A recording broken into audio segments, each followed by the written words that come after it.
Olá pessoal do Me Salva, dando sequência à nossa série de aulas sobre o pré-cálculo. Estamos aqui fazendo alguns exemplos sobre funções injetoras, sobrejetoras e bijetoras. Para fazer essa aula de exemplo, é essencial que tu tenha assistido a aula de teoria, onde eu explico o que é a função injetora, o que é a função sobrejetora e quais são os testes que a gente utiliza. Então, olha só, nessa função aqui, x ao cubo, o domínio é números reais e a imagem é números reais. Então, olha só, como é que a gente vai dizer que isso aqui é uma função injetora, sobrejetora, e se for as duas, né, injetora e sobrejetora, seria uma função bijetora? Primeira coisa, vamos tirar um esboço bem simples, tá? Bom, isso aqui é um polinômio de terceiro grau, à medida que os valores de x aumentam positivamente, esses valores tendem a infinito, e à medida que os valores os valores de x negativo vão crescendo, isso daqui também vai ir para menos infinito. Tá? Isso aqui é um polinômio bastante simples.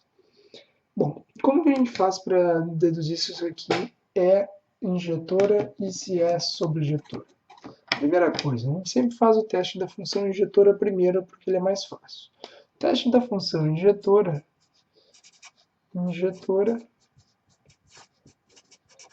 é o teste das retas horizontais.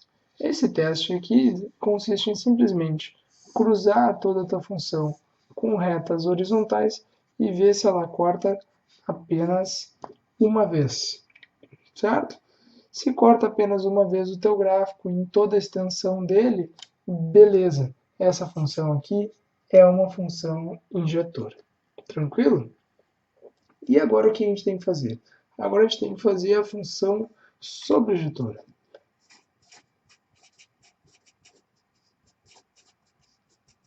Como é que é o teste da função sobrejetora? O teste da função sobrejetora é basicamente verificar se o teu gráfico tem todos os valores de x tem valores de y correspondentes, e principalmente se a tua imagem é igual ao teu contradomínio, tá? Isso daqui eu expliquei bem detalhadamente na nossa aula de teoria, tá? Então, olha só, a nossa imagem aqui dessa função é igual ao conjunto dos números reais. E a gente pode concluir, simplesmente olhando para o nosso gráfico, que a todo valor do gráfico, tu tem um y correspondente. Basicamente, o teu gráfico pode ser completamente projetado em relação ao eixo y, certo? Quando isso acontecer e a tua imagem percorrer todo o contradomínio da tua função, sobre o teu eixo y, tu pode garantir que essa função é uma função sobrejetora. E quando a gente tem esses dois casos juntos, o que acontece? Nós concluímos que essa daqui é uma função bijetora. Ok? É sobrejetora e é injetora. Essa é uma função sobrejetora. Tranquilo? Bom, agora um outro exemplo aqui um pouquinho diferente. Tá? Como é que a gente vai fazer? F de x é igual a x ao quadrado menos 4. Ok? Então, olha só. Vamos dar uma olhadinha no gráfico dessa função aqui, como é que ele se comporta. Tá? Esse gráfico aqui é um gráfico bastante simples. A gente não precisa pensar muito para fazer ele, né? É simplesmente uma parábola que vai cortar o eixo dos y no menos 4 e tem duas raízes, menos 2 e mais 2. Tá? Eu estou fazendo aqui rapidinho porque eu não quero me prender no esboço do gráfico. Quero mais mostrar para vocês como que a gente conclui que esse gráfico se essa função é injetora e se essa função é bijetora. Então, olha só. O que a gente tem que ver aqui, tá? Primeira coisa, né? Fazer o teste das retas horizontais, tá? Que é o teste para ver se a nossa função é injetora, tá? Fazendo aqui em qualquer lugar, a gente conclui que cortou duas vezes, certo? Cortou duas vezes a reta horizontal e, portanto, essa função aqui de cara não é injetora, tá? não é injetora. Simplesmente assim, cortou duas vezes, não é injetora. Agora é o seguinte, sobrejetora.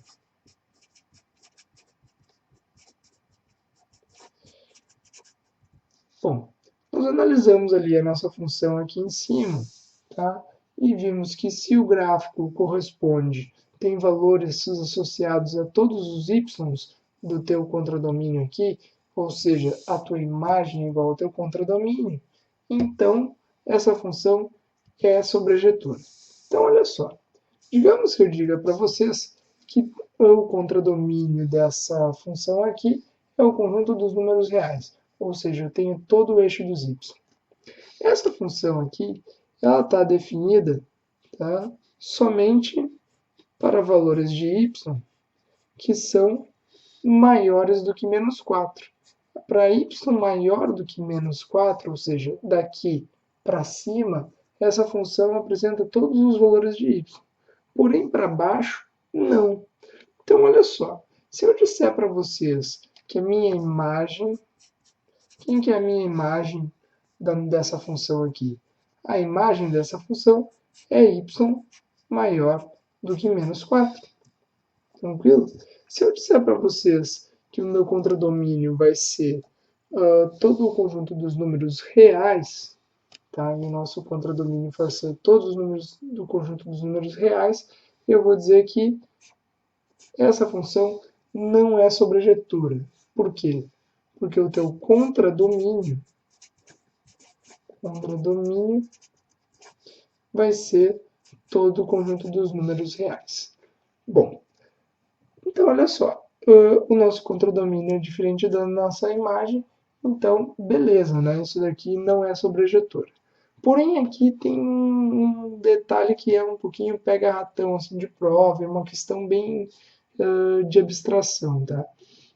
A gente pode restringir esse contradomínio de forma a tornar uma função que não é sobrejetora uma função sobrejetora. Então, olha só, se eu colocar para vocês aqui um segundo caso, tá? Isso daqui eu vou deixar, é o primeiro caso. Eu vou fazer aqui uma exceção, tá? Eu vou dizer que o contradomínio, vou chamar de CD aqui, tá? Vou dizer que o contradomínio é y maior do que menos 4 e que a minha imagem também é y maior do que menos 4. A imagem a gente não pode escolher, né? Mas o contradomínio a gente pode fazer essa restrição. A gente pode restringir e dizer, não, eu quero apenas os valores que são y maior do que menos 4. Nesse caso aqui, onde eu faço a restrição do meu contradomínio, esse caso aqui, tanto a imagem quanto o contradomínio são exatamente iguais. E aqui a gente conclui que a função é sobrejetora. Tá?